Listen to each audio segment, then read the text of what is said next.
Hey guys, this is Alex Turbonetic 777.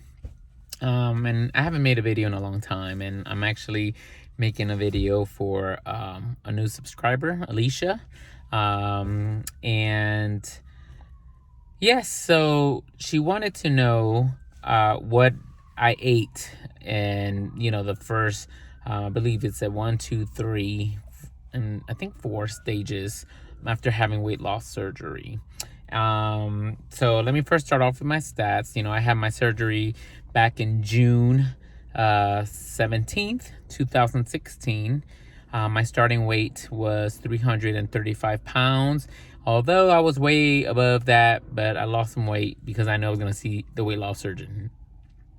And then the day of my surgery, I weighed in at 317, I think it was, or 319.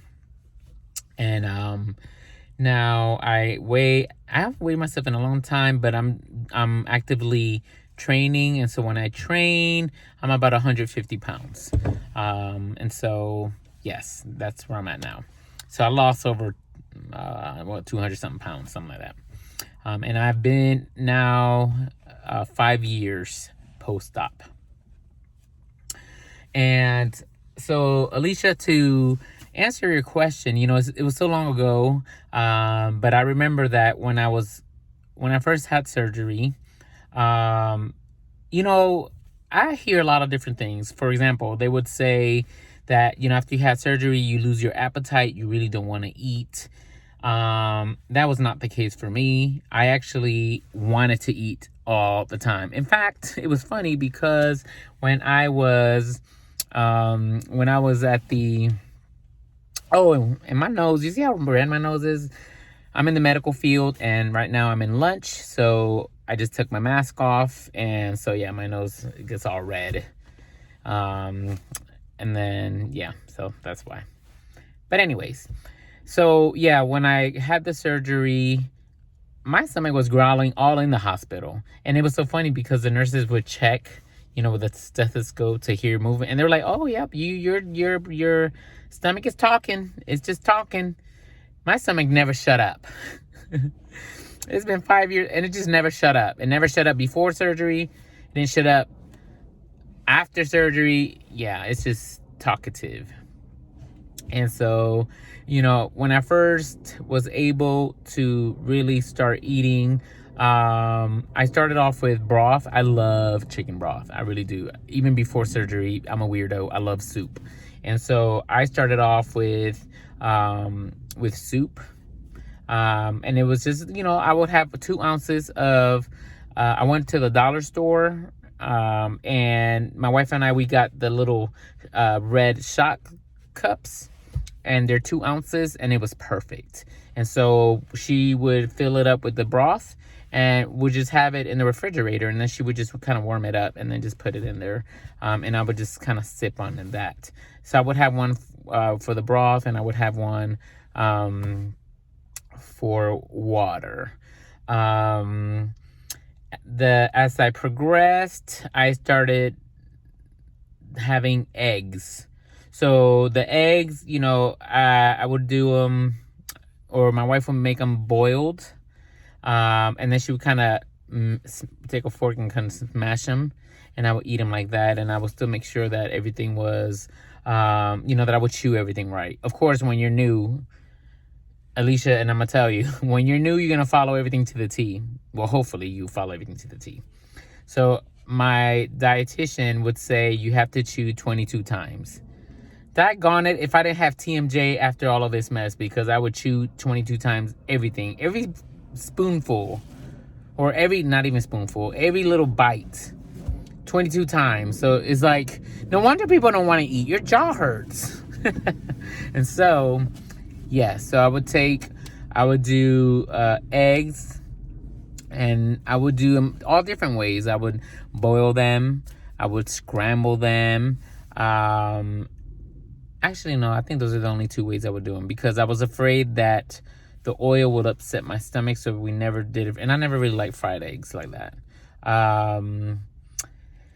Let's see. And then we would do like omelets kind of thing, and then just really chew things good, just to have a different presentation, because again, a lot of our battles are through our eyes. The way you look at food, and the way, so one of the biggest challenges is that you'll get bored eating the same things over and over. And it's challenging because you can't eat anything else at the time, and so you have to get creative with the things that you can eat. And so, presentation is a big thing, for me at least. I'm very visual. So I eat a lot of eggs. I also I love the imitation crab sticks, and it's a lot of protein. And so I would eat that as well. I would take the crab legs and just kind of mash them up and really just chew them up. Chew them, and then swallow it. So for the puree part, because I think I skipped. So it's liquid, puree, soft. For the puree stuff, a lot of eggs. But again, it was more, I think I kind of skipped puree into the soft, because if you think about it, when you eat soft foods, you're going to mash it up anyways. At least that's what I did, to kind of help me chew, because it's ridiculous chewing. Meaning, my jaw would hurt. So I would kind of smash everything up. But let's see what else. I did crab steaks. I did see, eggs. Oh, oatmeal. My wife made oatmeal. But oatmeal, I could only have a little bit. I could only have it, and I just felt super full, so I felt like it was a lot. Let's see what else. I did have mashed potatoes once, and I know it's carby and all, but I had mashed potatoes, and that was good. Because you start feeling somewhat of normalcy, like, I'm slowly transitioning into having a normal life. And what I mean by that is I had to do the liver reduction for 2 weeks prior to the surgery. And then, of course, after the surgery, I was still on liquid diets. So I felt like I was on liquid diets forever. And so it was comforting to be able to eat somewhat normal foods, even though, again, it was just tiny bits of it. Another thing is, because you also have to, your body can change a little bit, in the sense of, my body didn't tolerate certain stuff as good as before. And so, I didn't know what was going to be what. So you want to start nice and slow. Let's see. When I started getting more into, where I was able to eat a little bit more. So I think it was like level 4.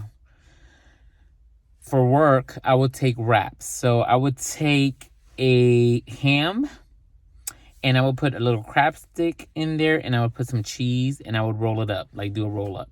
And then I would have 2 of those, and that was it. And that was lunch. And I would just make sure I chew it up good. When I was able to eat normal, what I did was I took lettuce and did lettuce wraps. But I love romaine lettuce, so I would buy romaine hearts. That they're kind of shaped like a little flute kind of thing, but a little open. So then I would put crab sticks in there, and roll it up and eat it like that. Or I would do like a ham and cheese. Do some ham, some cheese, and then eat it like that.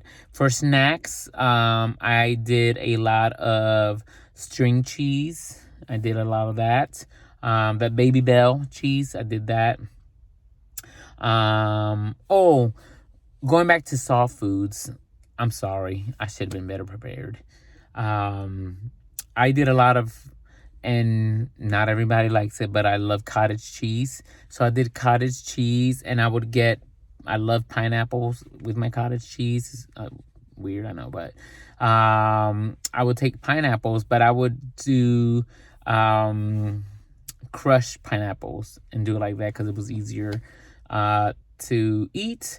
I also, another good thing was,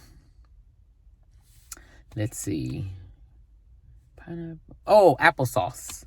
Sugarless applesauce. was fantastic. That was like my dessert. And I would always get so excited because I love applesauce. And so just, again, it was a sense of having a normal something to eat. So that's another good one. You can have some pudding. Sugar-free pudding was a good one. But my kids started to take them because they think daddy doesn't know how to count, or mommy. And so, yeah, they thought they were slick and they were taking my pudding. But that's another good one that you can have. And then, like, because my surgery was in the summer, my surgery was in June. And so I would buy sugar-free popsicles. And if I wanted something to cool me down, not ice cream, then I would get a popsicle stick. And it was very good. And it also helps you with your water. It counts as water intake. But yeah, I think that's pretty much covers everything. Now, something that I want to say is that, don't feel like you can't experience food. Like you have to cut food out forever, because you don't. That is a myth. That is not true. I'm 5 years out and I eat whatever I want. Granted, and don't sit here and come after me, Alex, you're giving people wrong information. Like, how dare you say, we're food addict. I'm still a food addict. And I say that, well, I should say a food addict recover, because we still are around food. We still going to eat food. But what I mean is that it's okay to have a little something once in a while. But of course, to get to that point, you have to have self-control. So you're not going to set yourself up and go down, the Twinkie aisle and say, well, I can have a little bit once in a while. And then a little bit turns out to be a whole box. No, you want to get to the point where you can have one and move on. And like you've had the taste, and that's it. You don't have to have it for 6 months if you don't want to, You also want to establish a good routine, a workout routine, really work out, because that's another thing. The tool will do as much as it can do with what you provide. So what I mean by that is the tool that we have, which is a DS, is going to limit the calorie intake, and it's going to limit what your body takes in. So in essence, your body's not going to take in as much as, you put in your mouth. But if all you putting in your mouth is junk, guess what? You're not gonna lose weight. You're gonna gain weight. Okay? We can gain weight. Yes, we can.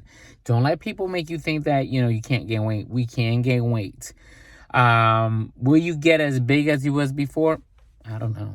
Everybody's different, I hope not. But again, even if you do gain weight, if you go back to basics and back to eating like you're supposed to and working out, it comes off. But why go through all that hassle if you can just stay on top of your routine and what you need to do? And, I run. My routine is I'm a runner. I love running. I could eat whatever I want. In fact, for lunch, I had, I'm at work, and my coworker, she made a kale, potato, and bacon soup. I think, yeah. And it's really good, y'all. It's really good. And then I ate my regular lunch, which was, I had chicken salad. But when I say chicken salad, not like chicken salad, which what we meant. No, I had a green salad, and then I had chicken. So, and I'm fine. I eat every morning for breakfast. I eat a turkey cheese sandwich. And I have a griddle, so it's just like a regular sandwich bread, and my griddle makes it and cuts it in half. So I'll eat one half, and I drink it with my coffee. I eat it and drink my coffee, and then so that's at 5 and in the morning, or no, about 5:30, 5:40 is when because I usually eat eat that half on my way to work. It takes me a while to get to work. And then about 10 in the morning, I eat the other one, the other half. And I have that every morning. But again, I work out a lot. I run a lot. I'm a long distance runner. And I get up early. So I get up about 3:40 in the morning. I like to run and work out before work because I'm exhausted after work and I know I don't have the energy to do it after work. So I do it before work. And and usually dinner consists of rice with some kind of beans and some kind of meat. Just about every day. But now, with that said, it's just a little bit. I'm not eating, a whole bucket like I used to. So everything is, of course, portioned. Everything is limited. And because I do a lot of running, the rice helps my energy when I do run. Because right now, I do half marathon trainings. And so at the end of my my Saturdays are my long run. So last weekend I ran 12 miles and I burned 1,500 calories in that run. And so can you imagine if I cut all that stuff out, I'll be like seriously malnourished because I need something, So carbs are not necessarily bad for you. It's just how much of it you eat. And, where are your carbs coming from? So you have to be smart with that kind of stuff and what you're putting in your mouth. But anyways, I hope that this will help you, Alicia, and, congratulations on you getting the DS. Welcome to the loser's bench, as they say in the weight loss community. And welcome to all my other new subscribers, wherever you are in your journey, know that, just know that you're getting to the goal you set your mind to. It may not always be easy. It's a lot of up and down, but you have other people that are here to support you. Shoot me a question if you want a certain video of something. Let me know. I'll be more than happy to do it. So hope you guys can take something away from this video. Alicia, I hope this answers your question, and I hope that I was clear. I should have taken more notes and be a little bit more, more in line. So I apologize for that. I felt like I got a little bit everywhere. But hope it helps. If you have any other questions, let me know. If there's something something else you want me to talk about in another video, please let me know. So God bless you all, and thank you so much for your support. And I make these videos not only to help you guys, but also it's good to help know you're helping others, and at the same time reflect. Because now I remember when I first had my surgery and going through that, and so yeah, it's also for me. But take care. God bless you guys. Be safe. Bye.